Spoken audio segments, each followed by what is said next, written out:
ورجعت لكم تاني بعد الفاصل مع فقرة انتي اجمل. بس قبل ما نبدأ فقرتنا زي ما حضراتكم متعودين هعيد لكم تاني السؤال. هنقول سؤال حلقتنا هو: ما هو المنتج المستخدم في فك تشابك الشعر؟ وبعد البرنامج على طول هتدخلوا تجاوبوا على السؤال. والمفاجأة النهاردة ان عندنا جايزتين مش جايزة واحدة. الجايزة الاولى مقدمة فور فري من سنتر امل نور، وهو حمام كريم بالكيراتين والكولاجين من ماكسي جولد.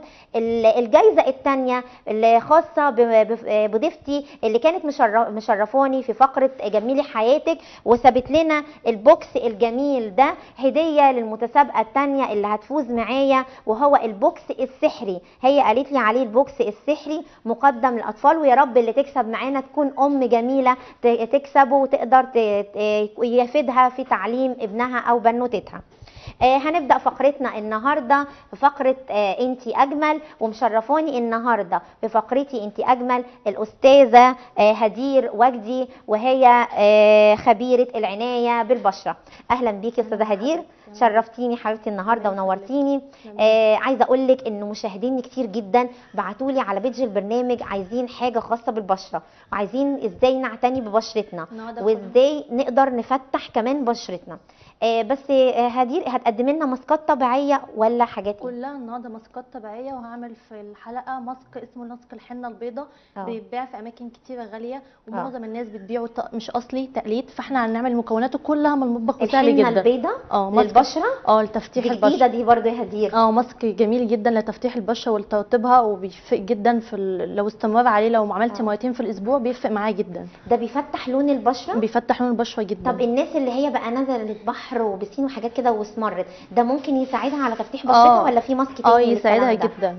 طيب احنا المكونات الحاجات اللي انت جايباها النهارده كده يا هدير ممكن تقولي لنا عليها كده؟ هو المكونات عباره المكونات يعني الطبق اللي قدام حضرتك ده فيه ايه؟ في لسان البحر، وده لسان البحر بيكون جاي كده جاف.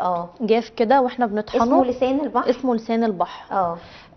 بنطحن. مطحون بيبقى شكله كده؟ بيبقى مطحون كده بس بعد ما بيطحن. ممكن نعرضه نخلي الطبق يميل شويه كده لقدام نوري لي الكاميرا. ايوه مظبوط. لسان البحر ده بعد ما بيطحن. بس لازم بعد ما يطحن يتعمل بالشاش علشان بيكون في حبيبات زجاج عشان ما طب اللي جنبه ايه؟ في الطبق اللي جنبه؟ اللي جنبه دي فاصوليا بيضه مطحونه، برضو نوريها للكاميرا استاذنك. فاصوليا بيضه مطحونه. تمام. اللي بعدها ده سوداني عادي جدا مطحون. سوداني؟ سوداني مطحون. تمام. وده لبن بودر، لبن جاف، يعني زي لبن نيد والحاجات دي، لبن جاف. تمام. حلو قوي. ده اللي هنشتغل بيه الماسك النهارده بتاعنا. كل المكونات دي بتعمل. طب انت جايبه لنا الحنه البيضاء يا هدير؟ ما انا بقى اللي اعمل الحنه البيضاء. هتعمليها بجد؟ اعمل الحنه البيضاء مش دي مفاجاه دي. حلوه قوي. طب لازم نعملها بقى، نجربها دلوقتي. طب حضرتك هتبتدي بايه دلوقتي يا هدير؟ احنا هنبتدي ان بشرتنا معانا الموديلز بشرتها دهنيه شويه. احنا معانا الموديل الجميله بتاعتنا بوسي. اهلا بيكي يا بوسي.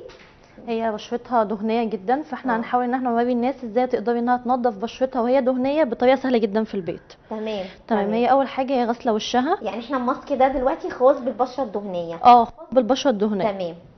اول حاجه هي تنظف، يكون وشها نظيف، وبعد كده هستخدم اي تونر عندي في البيت. تمام.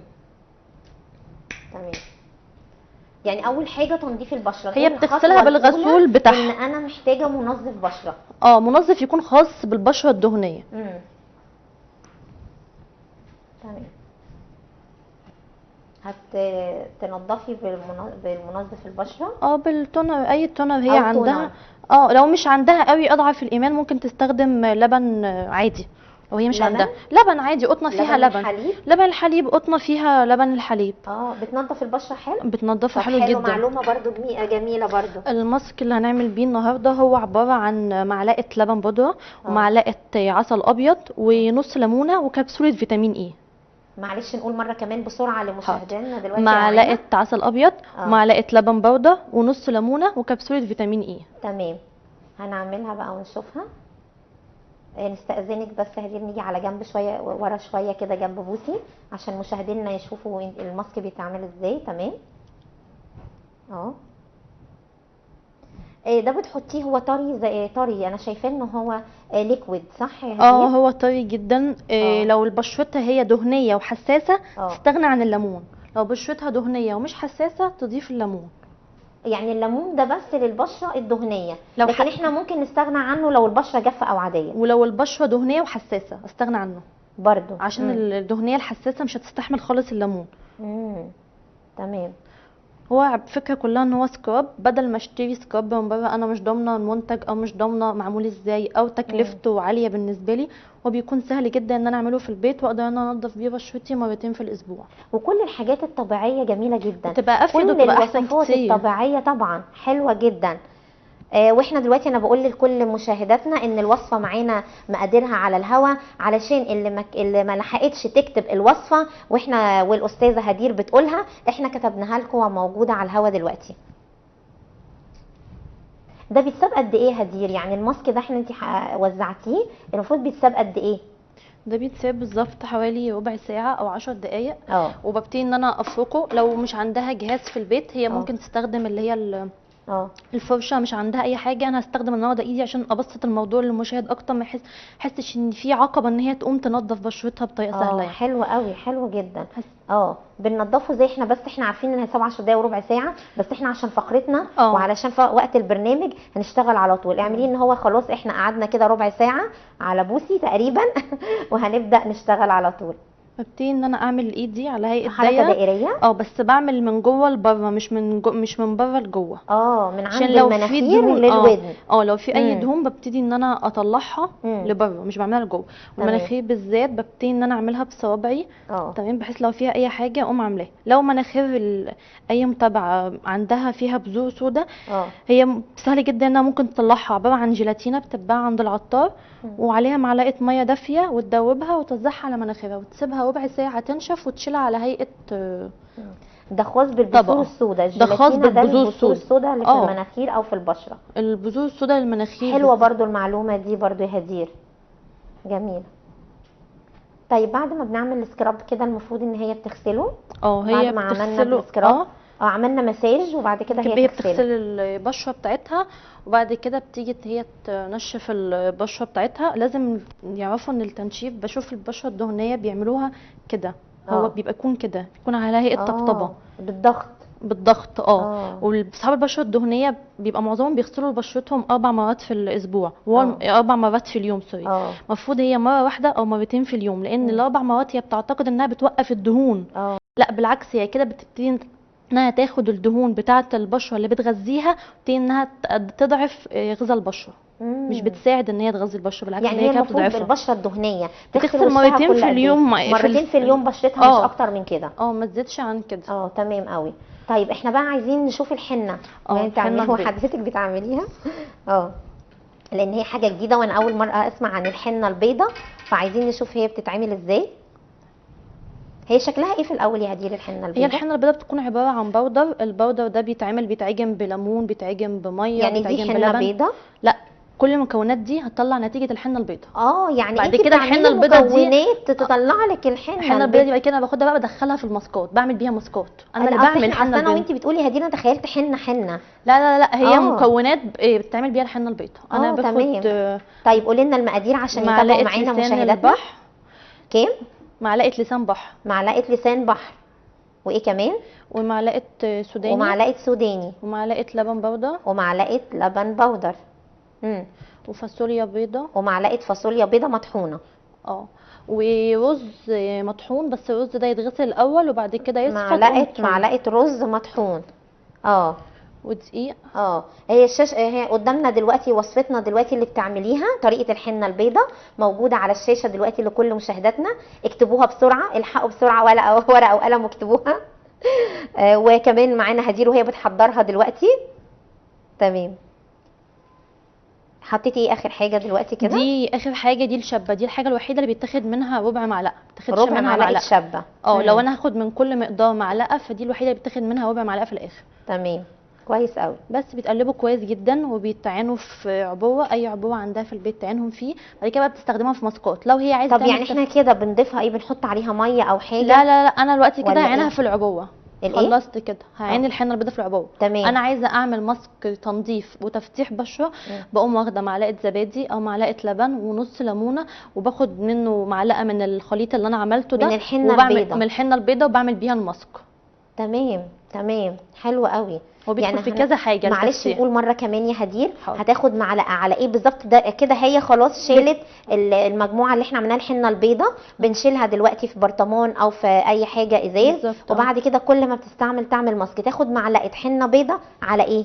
معلقه حنه بيضاء على معلقه لبن ونص ليمونه. ونص ليمونه، لبن ونص ليمونه. طب نص الليمون احنا قلنا لو اصحاب البشره الحساسه بلاش، ولا هي اساسي معانا؟ لا لا لا، لو اصحاب البشره الحساسه تجنبوا نهائي خالص. حلو قوي جميل. وبتبدا توزعه على بشرتها. طب بيقعد وقت قد ايه على البشره؟ تلت ساعه. تلت ساعه. وبعدين تغسل بشرتها كويس قوي. لو هي عندها ركبتها وكحه، عندها المناطق دي غامقه جدا، بتاخد معلقه فازلين طبي وتدوبها في 3 معالق زيت زيتون، وبعديها نص ليمونه وربع معلقه خل و3 معالق حنه بيضاء. حلو قوي. ده للاماكن بقى الغامقه او الداكنه في اي مكان غامق في الجسم. في خلال بالظبط الشهر لو استخدمتها مرتين في الاسبوع المكان ده بيفتح جدا وبيرجع لطبيعته. حلو قوي جميل جدا. طب ايه كمان عندنا؟ في الماسكات طب لو احنا عايزين نعمل معاها يا هدير حاجه خاصه بالجسم زي الحمام المغربي او زي الماسكات مثلا للجسم عموما، ممكن نستخدم ايه للجسم؟ وكمان الاماكن الغامقه او الداكنه في المناطق الداخليه، ده بيهم الستات والبنات كتير جدا. لو هي مش عايزه تستخدم الحنه البيضاء تستخدم حاجه كسكراب تتابع عليه على طول، وهي مش جابته، هي تستخدم معلقه ملح ومعلقه ليمون ونص معلقه جنزبيل وعليها معلقه لبن عادي. معلقه لبن؟ لبن اللي هو اللبن. ده بيفتح الاماكن الغامقه او الداكنه. بس اهم حاجه في الحاجات الطبيعيه هو الاستمرار. مفيش حاجه هعملها ماسك حالا هتطلع نتيجته، هتطلع نتيجته من 2 ل 3%، مره في مره في مره هيحس بفرق جامد جدا. طبعا انا قلت كتير قوي، حتى قلت لكل مشاهدينا حتى الوصفات الطبيعيه الخاصه بالشعر كنت دايما بقول لهم الوصفات الطبيعيه عايزه صبر وعايزه طولة بال وعايزه استمراريه والتزام. طب احنا نقدر نقول كم مره كده تقريبا يا هدير يعني تستعمل؟ لو هي عروسه تستخدم قبلها بشهر. قبلها بشهر. قبل ما احنا برضه عايزه اسالك يا هدير، العروسه بقى، العروسه تبدا تهتم امتى بجسمها وببشرتها عشان توصل ليوم الفرح لبشره صافيه والجسم نضيف وما فيهوش اي اماكن غامقه؟ هي تشوف هي مشكلتها ايه. لو مشكلتها تفتيح هتبتدي تستخدم الحنه البيضاء بماسك تاني، زبادي بماسك عسل، تستخدم كذا ماسك. لو هي عندها مثلا مشكله البذور والحبوب فهي هتستخدم جل الصبار. هو زي كده ده جل صبار. وتجيب معلقه زيت شاي، معلقه زيت شاي وتخلطهم مع بعض وتستخدمه على مكان الحبوب والبقع. طب قد ايه وقت يعني قبلها؟ تبدا من قبلها بشهرين، قبل الفرح بشهرين ولا 3 ولا شهر؟ على حسب بقى لون درجه الغمقان بتاعه البقع. هي يعني عندها عمليه تقريبيه كده، عمليه تقريبيه في حدود شهر شهر ونص. شهر ونص. تمام. لو هي تبعت بقى وهي استمرت مع نفسها وماسكات وتعمل ده مرتين في الاسبوع ولا مره؟ لا، تعمل ده مره في الاسبوع، والمره الثانيه بتعمل ماسك الكركم. ده فظيع جدا في تفتيح البقع وتفتيح البشره والغمقان واي حاجه. ماسك الكركم ممتاز جدا. طب الناس برضو اللي بتعاني من جفاف البشره، احنا عمالين نتكلم على البشره الدهنيه واصحاب البشره الدهنيه، اكيد مشاهدينا اللي عندهم بشرتهم جافه دلوقتي بيقولوا طب واحنا ملناش نصيب ولا لا طبعا ليهم ازاي؟ طيب البشره الجافه يتعاملوا معاها ازاي؟ البشره الجافه لازم يعرفوا ان هم لازم يشربوا ميه كتير جدا. تبتدي انها تستخدم كريمات مرطبه على طول. لو مش بامكانها تجيب كريمات مرطبه ممكن تستخدم زيوت. بس لازم يكون في ماسك اساسي لبشرتها وهو ماسك القهوه.